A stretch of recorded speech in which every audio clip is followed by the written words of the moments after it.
Good morning, Mr. Fuseini Sumaila. Welcome. Nice seeing you. Welcome to this podcast by Knowsia Study Hub. Nice having you. So, Mr. Fuseini has a nice story to tell us, and his journey, his professional journey, from his background, career growth, professional journey. Then his academic background, everything is very fascinating. So we'd like to hear from Mr. Fuseini. So Fuseini, please, can you tell us about yourself, your background, and how you started? Yes. Thank you, Akins. Yes, my name is Sumaila Fuseini. Career-wise, I'm a chartered accountant. For the past, I think, 8 to 9 years, I qualified ICAG 2016. Wow, that's a nice. I'm wearing ICA dress today. You are in the spirit, so yeah. Yes. Well, aside ICA, professional-wise, I've also qualified the CIMA exams. Wow. Just that I'm yet to take membership, so probably this year I'm looking at getting the CIMA membership this year. In terms of academics, I have a Bachelor of Commerce from University of Cape Coast in accounting, and I also have a Master of Science in Accounting and Finance from Kwame Nkrumah University of Science and Technology in Kumasi. This year, we are also looking at enrolling onto a PhD course, probably at either UPSC or K University. Oh, wow, that's nice. Yeah. That's nice to hear. So now we're having Dr. I beg you. We want to follow your footsteps in terms of. So the reason is that at a point in time in your career, you also have to leave your mark and also ensure that those who are up and coming accountants in the profession would also have a little bit of the knowledge that we've acquired. So that's why I would want to join the teaching profession so that we can impart knowledge as was imparted onto us. In terms of work experience, I've worked for Multi-Insurance Company Limited. It's a general insurance company. It's no more. It used to be for the Kesben Group. Then I've also worked in the manufacturing industry, where I was a deputy finance manager for manufacturing company. I've been a group finance manager for LMI Logistics. So there is this, LMI Logistics. So there is this group of companies in Accra called LMI Holdings. It's a conglomerate of companies. So I was the group finance head for all the logistics and warehousing companies that were in the group of, in the conglomerates. Then I moved from there to my current employer now, which is Impact Life. So I see. Yes, so it's been insurance, manufacturing, and logistics, warehousing. Then back to insurance. Wow. So aside that, it's also been assisting SMEs here and there. So in terms of the account preparation and all that. So we've had the exposure, and also need to, at a point in time, you need to impart that knowledge to those who aspire to join a profession that we are in. Because sometimes you hold an interview session and certain questions that are very basic, you just ask to test the person's basic accounting understanding, and you realize that either they do not understand or their answers are here and there. So you cannot sit in the background and be complaining that accountants of these days are not that good, whilst that you can also have an input towards their professional development. So that's why we are. Wow. That's a nice story. So now Yes. let's come back from the root. We want to start from the root, then we will climb up. So can you tell us, like you take us back to where it all started? What kind of environment did you grow up in? And how did that shape your life, your dream of becoming a chartered accountant? And how did you start? What were you doing before from SHS? So can you tell us about that? So for me, let's say I always say I became an accountant by accident. I have mass phobia and it runs in my family. So I quite remember when I was in JSS 3 and we had to choose the courses that we would study at the SHS. Back then it was SS. You know, for us where we grew up from, you not have that career development. So I just heard from my friends and they said that, oh, general science, everyone is doing general science. So if you are that good, you don't choose general science. Being mass phobic, sorry, general arts, rather not general science. So being mass phobic, that also meant that I can't also go into science because we're told that general science is the most difficult course at the SHS level. So which left us with just one option, and that's business. So though business wasn't my passion, I liked reading history. So for me, I was that my main dream was either to go into history or to teach or to write stories. That was what I wanted to do when I was. Can you come again on that? Your main dream was? Yes. So my main dream was to read history. Okay.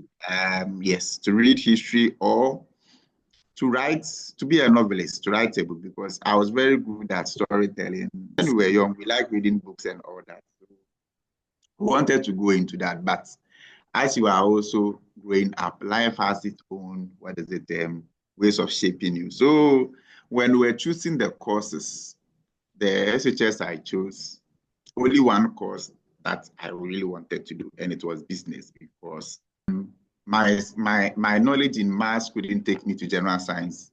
And I thought, based on advice I got, that I was too good for general arts. So I had to settle in between. Lo and behold, yes, I got that course when the SHS placement came. But that SHS, I didn't attend that SHS because I had an uncle who took care of me. And he was the headmaster of another school. So he just said, I should just transfer there. And lo and behold, when I went to that SHS, business had been freshly introduced as a new course in that SHS. So my uncle said, no matter what, I'm in the business class. It wasn't easy. I remember my first term, I wasn't seeing top. But second term, third term, I go to understand the trial balance. My main headache was debit and credits. In the olden days where,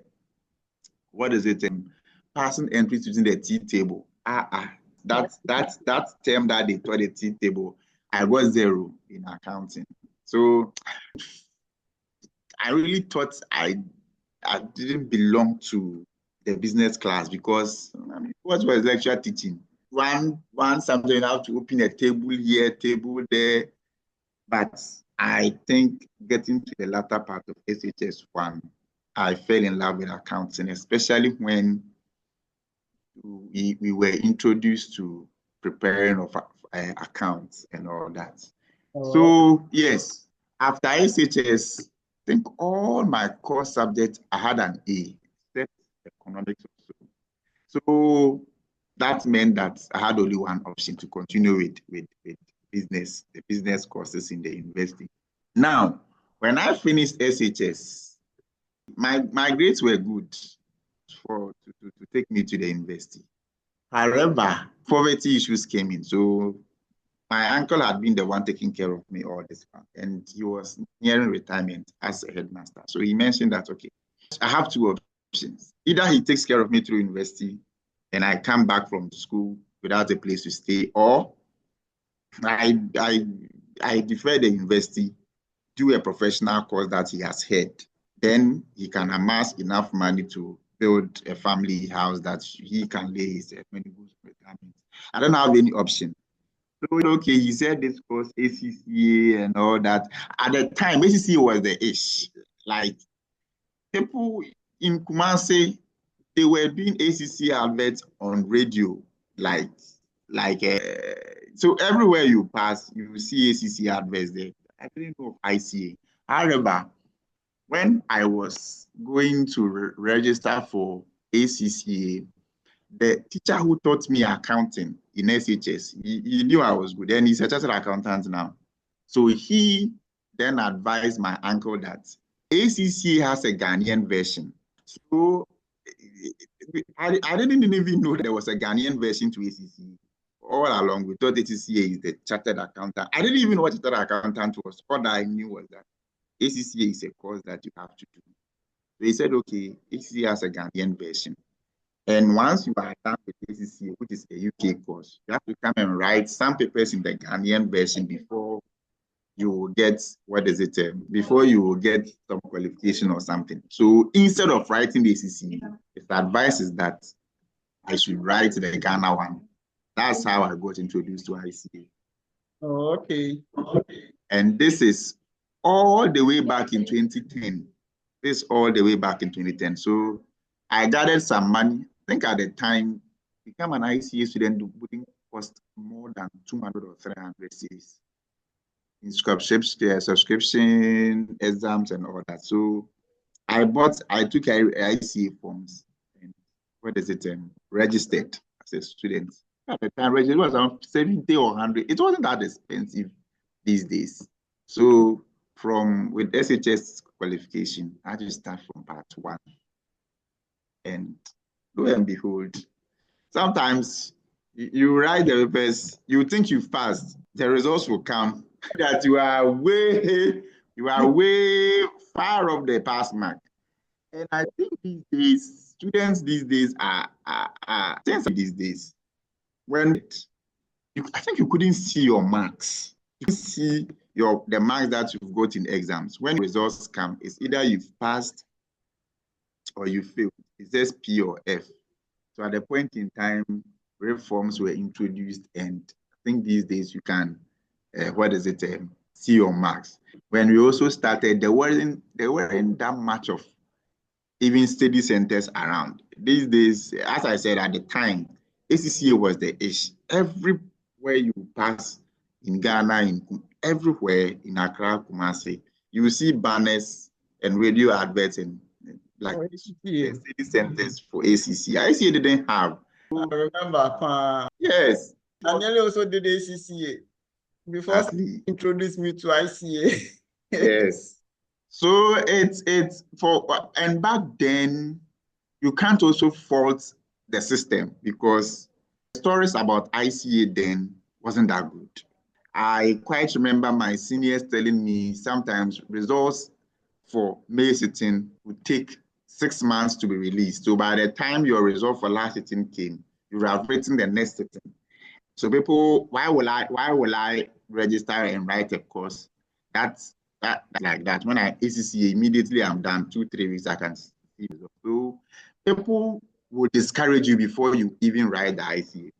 For us, we came in, we wrote, you go in, you come, you go in. But by God's grace, we finished from 2010, we completed it in 2016.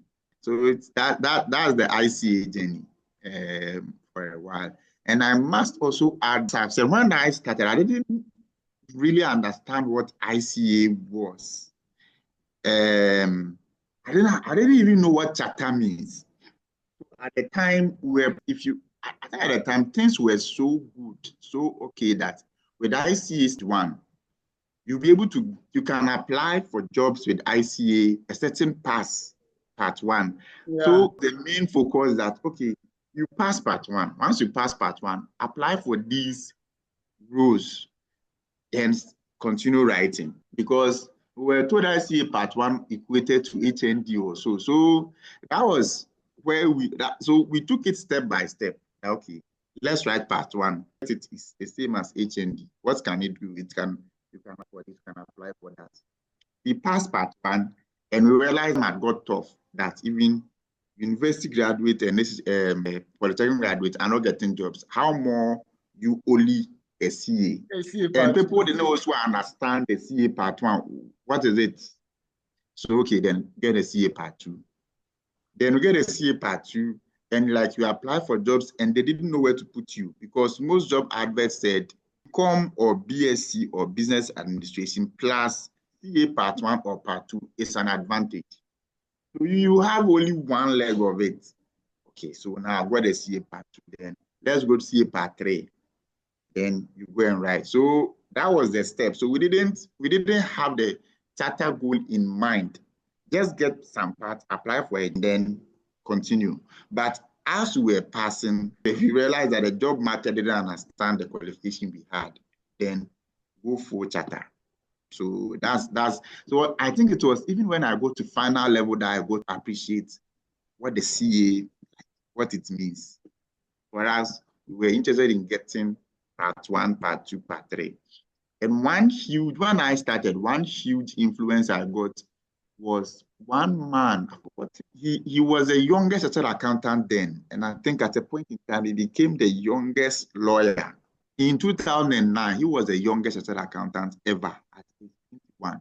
And yes, for ICA. And he narrated the story. And the story was similar. From a poor background, he slept in churches, he slept in classrooms to pass the exam. And his story inspired us. I think at a point in time, he was the VRA head of audit. He's now in UK, Oxford or something. Forgotten his name when I get it. So I used to call him to get us some inspiration and all that. And lo and behold, we wanted to follow his footsteps at a younger age. They had their own way for us, their own story for us. And you write, they will fail you. You write and then they will fail you. Not knowing that we failed ourselves because we didn't prepare, what is it, as so that's been the whole CA journey. That's been the Wow. So as at then, so what work were you the one financing yourself for the CA, and what work were you doing by then? This question, it's something that, yes. So throughout my CA from part one to part four, I financed myself throughout this, and that also contributed to my passing the exams that should have been. So initially, when I started the course, I was working as a factory hand way back 15 years ago. I was working factory hand. So, and that work is very tiresome. And you had to, work 6 days in a week and a salary of, I think, 60 cedis or so. I quite remember at the time, yes, I was earning 60 cedis a month. And CA registration was 50 cedis per paper. So that meant that then CA exam preparation is between, I think, May, so it's between June and November. But you have to register your papers by end of October. So that meant that within those 3 or 4, maximum 5 months, I need to save 1.5 out of my 60 cedi salary per month, 150 cedi just for registration of papers alone. Tuition hasn't come. Books alone hasn't come. I remember at the time, Ali Natchen's book, Ali Natchen had a very good tax book then, 2012 tax book, and you can't afford that book. You know, I need those resources to also write the exams and pass. Write the exam center and pass. And I think along the line, I moved into teaching, and the salary too also wasn't good. They didn't understand what I was doing. Even if they understand, it doesn't relate to the profession. Yeah. Yes. So I was graded as someone who, had an SHS qualification. So I was taking the salary of an SHS. Meanwhile, I was writing C at the final level. But it didn't deter me. For me, so far as I'm getting something to, to register for the exams. And in this, I also need to give huge thank you to the Kumasi Suglo class. Okay, Abam and Soglo. Abam and Suglo, I need to give huge. You see, you know Auntie Doris. Yeah, I know Auntie Doris. Yeah. For those of us who watch, Auntie Doris used to be the one who collects. Auntie Doris is the one who collects, who's in charge of the school administration, and she's a mother. In fact, when I was done that, I heard other colleagues also. She's a mother. You go to her, you tell her, we are young. I mean, what can you do? We didn't have it. So we go to Auntie Doris. You see, this month, it's not easy. And she will know how to talk to the owners of the class so that at least they won't sack you. It's not an easy journey. So we have to, most of the time, we have to go and beg because you couldn't quality tuition in Kumasi with that, except Sugulo and Abam at the time. So we had to we had to beg her that yes, we weren't that financially okay. So if she can at least have a conversation with the owners so that we can just come and sit in. And yes, by God's grace, they listened. And today, so for us becoming chartered accountants, we owe a big thank you and a big gratitude to the Kumasi Success City. Yes, they really helped us. And I got to understand after the course that it wasn't only me who benefited, but there was that they took us and said, okay, you come. And I think after the course, I went to serve them for a year or two because I knew that, yes, without them, I How are you serving them? Yes, after I chatted, I went to serve the school for some time. Oh, I see. It's a form of appreciation that they So were you teaching or how are you serving? Yeah, so I Suglo, so I used to be Suglo's TA. Okay. There are some of his books that there is not even some of his books, there is financial reporting books. Even the current edition, my name is still in there as someone who helped to shape that book. So I see. both is financial reporting and corporate reporting. Yes. And to this day we are still in touch. Oh wow. That's nice. Yes. Any support that I still call him for advice and all that. So it's been a journey that we need to give thanks to some saved our part during that time. And also to give thanks to the Almighty. There's some of us got the opportunity, they couldn't pass. And yet here we are. Wow. So that's been the journey. If my message to those out there, CA pays, it pays. It's no matter the struggle that you are going through it. At a point in time, once you get a CA qualification, definitely you will get your payback. Yes. Wow. Yes. So how do you have any, how was your family supporting or like have any support during that period? Yes, so as I said, so I used to stay with my uncle, and my uncle is also one pillar in my CA journey. He wanted to, but he couldn't. So for him, one of his children or nephews to charter. So he tried some of my sisters and brothers. It didn't work, but he saw that I have the passion and was willing to. And unlike my other family members who there's the course, when they heard of the negative comments about the course, it shook me. I really didn't bother. I wasn't really bothered. So he was very instrumental. So what he told me was that he knows my salary wasn't that okay. The only thing he could do to help me is to give me where to stay and the food to eat so that some burdens could be taken off me. So that I can use what I'm earning from wherever that I was working to fund the CA course. For family support, yes, but I quite remember one or two sittings, I didn't have enough funds. So contributed. He paid for the fees for me. But he was very instrumental. But at a point in time too, sometimes you write up a passing and it becomes discouraging. I think for the old part 2, I spent about 3 years.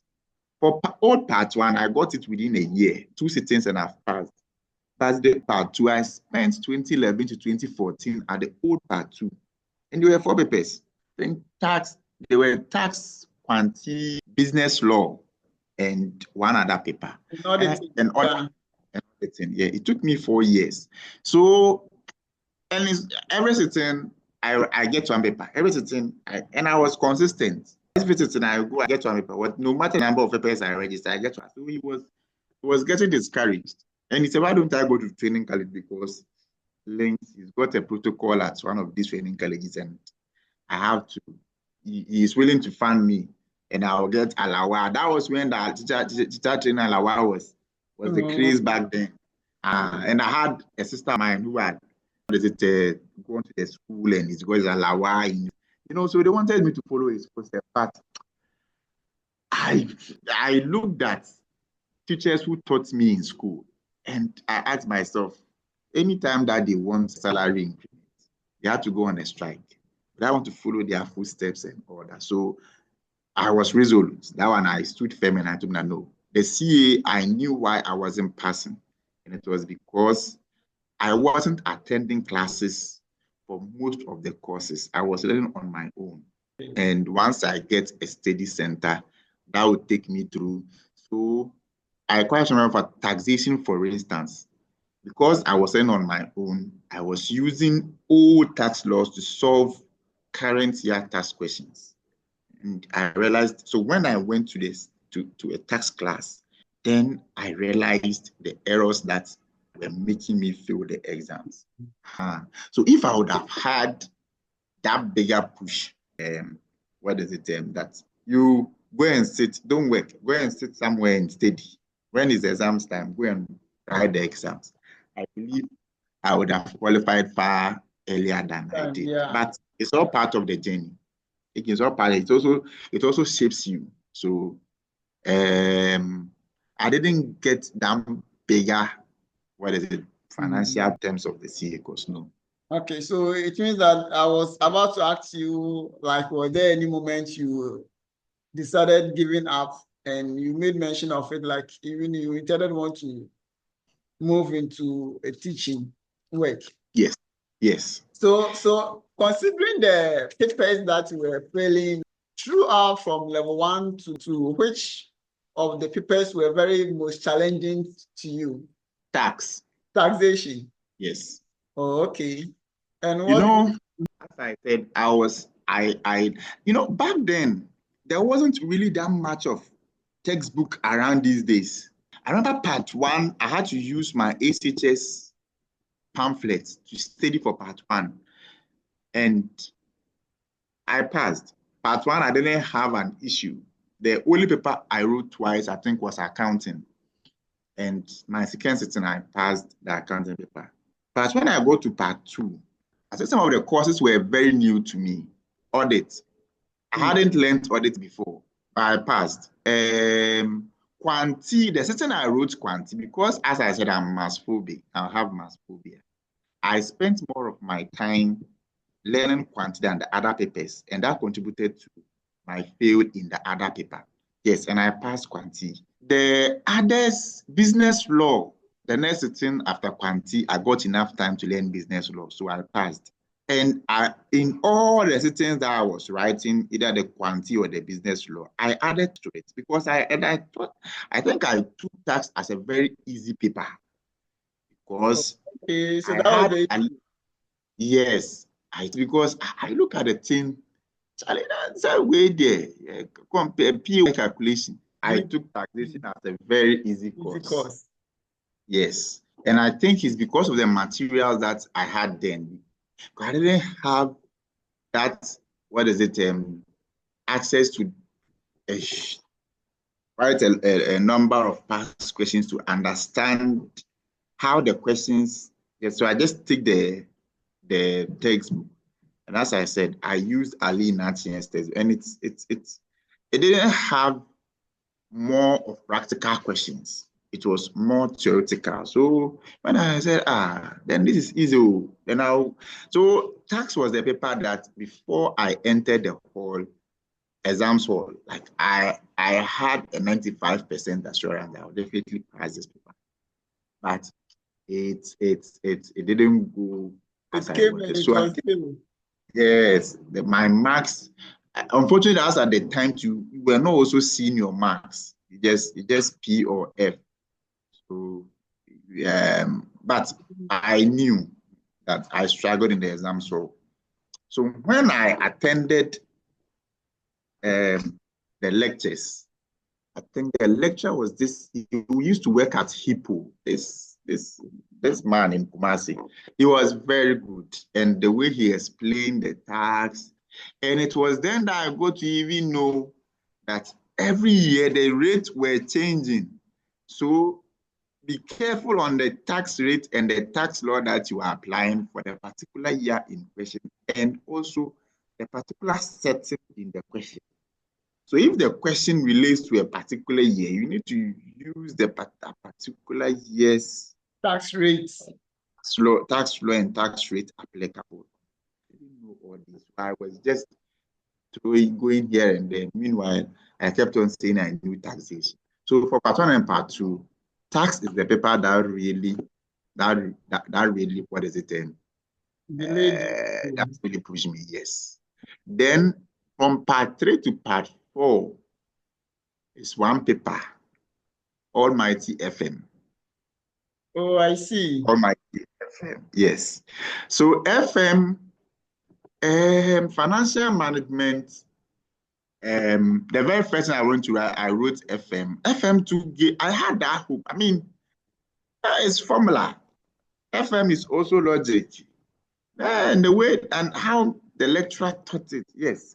There are 3 decisions. You take dividend decisions, investment decision, finances decision. Hey, so you look at this one there, you have all them. And I went to write FM. I think FM because of FM, one of the Christmas, I didn't enjoy it at all. I stayed indoors for I think 2 weeks. I don't understand why I know I've written the paper. But it came and it was failed. Answered. But and it wasn't even a fail. I had the marks that I have never got in an exams before. So I remember I came to Accra, the ICA exams, to see the exams manager then. That now my marks, and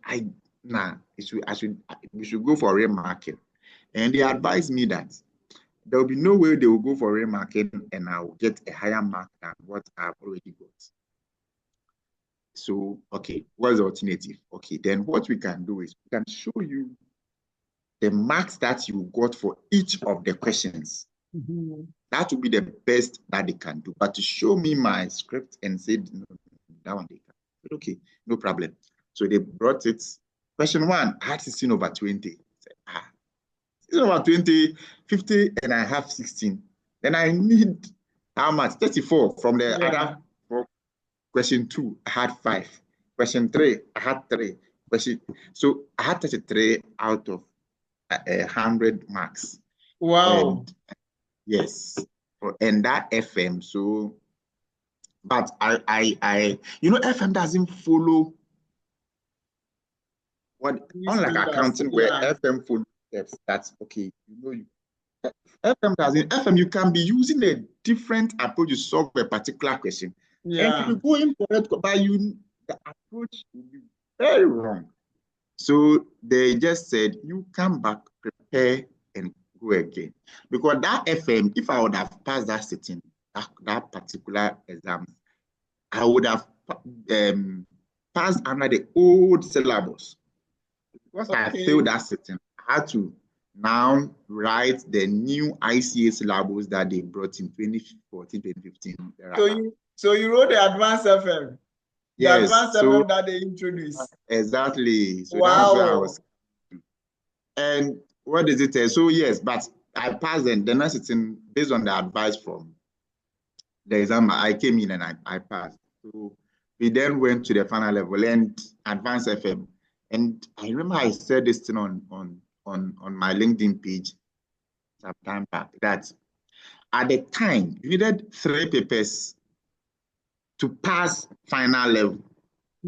If not, so out of the 4 papers, if you get 2, you have to rewrite the whole 4 papers again. So immediately you get to the final level, you do your CCC and you look at where your strengths are. And our strengths were in all the 3 papers except advanced FM. And some of us who saw advanced FM from the scratch to the end, it pains us that I see us looking at that paper, because that paper gives you exposure. You get to understand how the world of finance thinks. But ICA, we can't tell why that paper was withdrawn. So we wrote advanced FM, and that's the thing that we wrote the final level. The advanced FM. Okay, so let me also say that the advanced FM, I could have passed if not for the paper that I wrote before the advanced FM. Okay. We wrote a taxation before advanced FM. And I remember that taxation, there were certain basic tax questions that I wanted to know. That is advanced taxation. Yeah, that's advanced taxation. I mean, that time, what is the difference between private ruling and what is it, a practice notes? I interchanged them in the exam, so there were certain questions that when we came out and we were discussing, people were mentioning their answers, and it's like my answers were far away. So it got me demotivated. I thought that paper had failed. So it also affected my preparation towards the advanced FM, because I remember that I still had a question bank then that came with advanced FM textbook, and my colleagues that I learned with opened and solved the questions in the question bank. But I was too demotivated that I just said, because no matter what, I'm coming back again to write. So what's of the use? And we went to the exam hall, and the questions that were discussed from the question bank, ICA brought them into the question that we solved. But something that you haven't discussed, I didn't.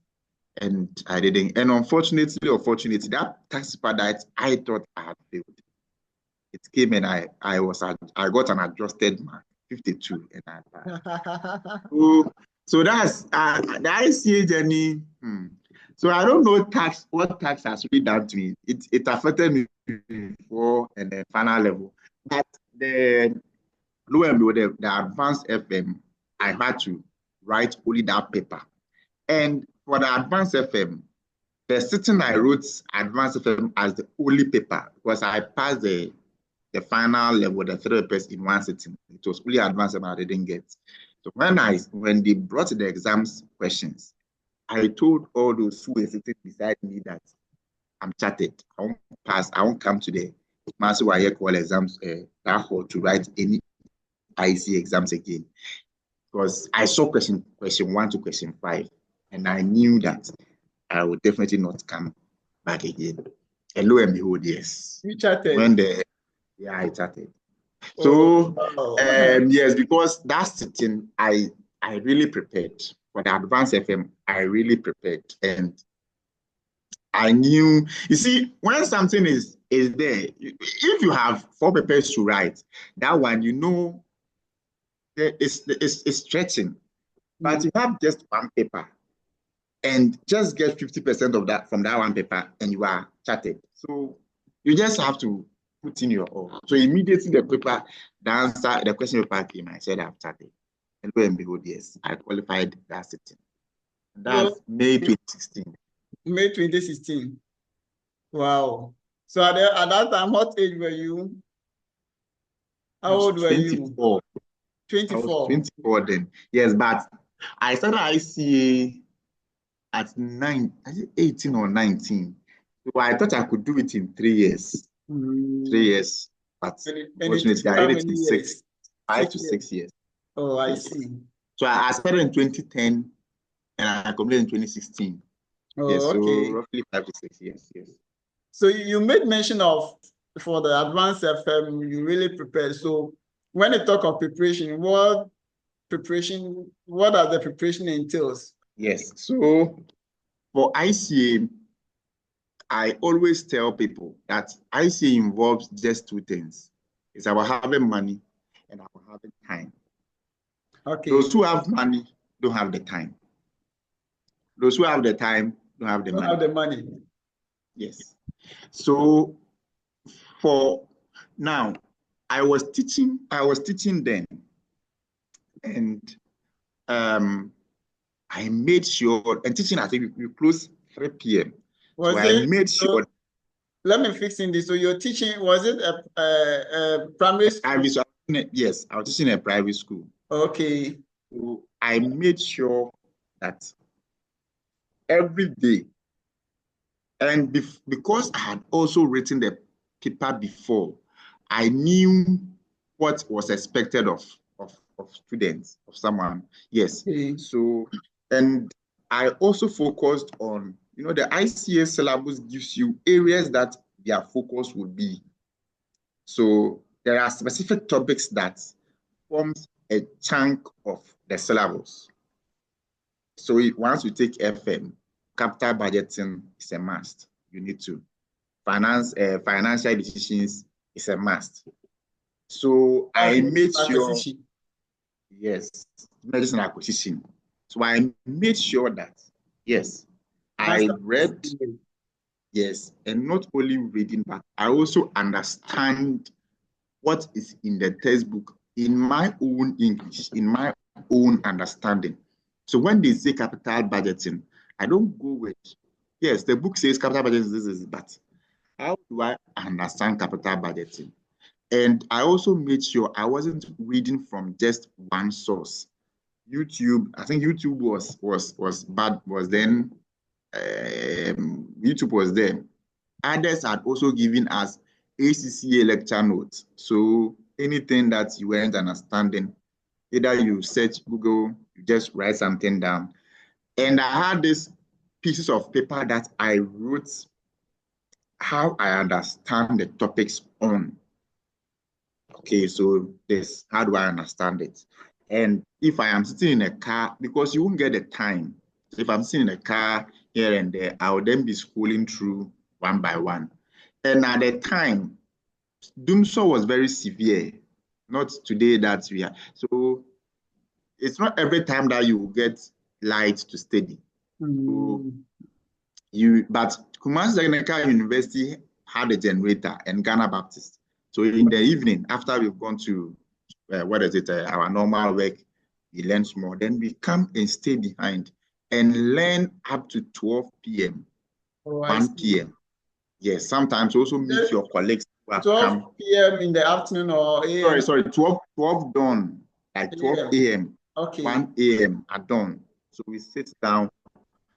Then Saturdays and Sundays, I had only one paper. Saturdays, I'll sit down, solve questions, pick, past questions, and solve. Some of them, my answers will be way off. Some of them, my answers will be close to what came in the answers for the question.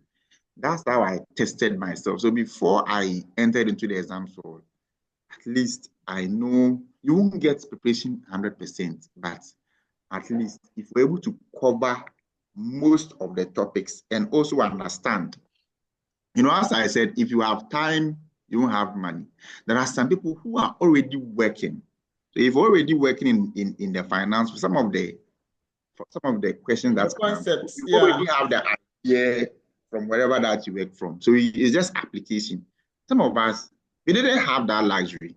So that means you need to put in extra effort to understand it in such a way that even if, like, the question, you don't have an idea of the question, if you have the concept, you can then use something. So it's just all about understanding the concept and then working your way around it. So have for me, my advice to anyone writing ICA is have enough time, make time for yourself. For the exam preparation period, your social activities, you need to reduce them to the barest minimum. You cannot be writing IC and say you are attending a wedding on a Saturday or a Sunday. You don't have that luxury within that space. So make sure that as much as you can, you utilize the time on your hands as much as possible. It became part of me such that even when I qualified for I think 2 or 3 months, I had to almost every weekend. If you're going to campus, I was picking my bag going to Kumasi Polytechnic. That habit hadn't moved out of me yet. So it's all about making time and making sure that you learn and understand the concepts that it brings, that each topic is covering. So how did practicing past questions and question bank help you most? That is, see, as I said earlier, one of my main issues was not having enough questions and enough exposure. It really affected me when I was writing part 1 and part 2. I didn't even know there was past questions. So I quite remember the ICA websites. Yes, on the ICA website. Some of them you go to be very scanty. And as you are, solving the past, you also need to have answers that you can compare yourself to. Some of them, they were not, some of them either they were not there or the answers were way somewhere. So I quite remember I came to Kumasi Polytechnic, that's the Success City Study Center, to beg for past questions. At that time, I was learning on my own, and I got enough, did photocopy, and that gave me that exposure that, okay, so this and this and this is what is being expected of an ICA student. So ICA is all about preparations. Once you've learned the thing, you need to apply it as if you are in the exam hall. Oh, yeah. And listen, SEMA does it. SEMA, there's case study. Before you even write a case study, you need to have an exam setting for yourself before the exam, so that you get to understand. You pick one full sitting and solve it as if you are solving it in the exam hall. And then after that, you test your answers against the answers provided in the same space of 3 hours. You do that. Wow. Yes. Now, once we're able to do that, and max, you can do that for 3 or 4 or 5 sessions, so that you get to understand where your weaknesses are coming from and where your strengths are.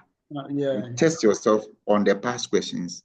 So the higher the scores that you are scoring in your own test, the higher the chance that in the exams hall you will do better.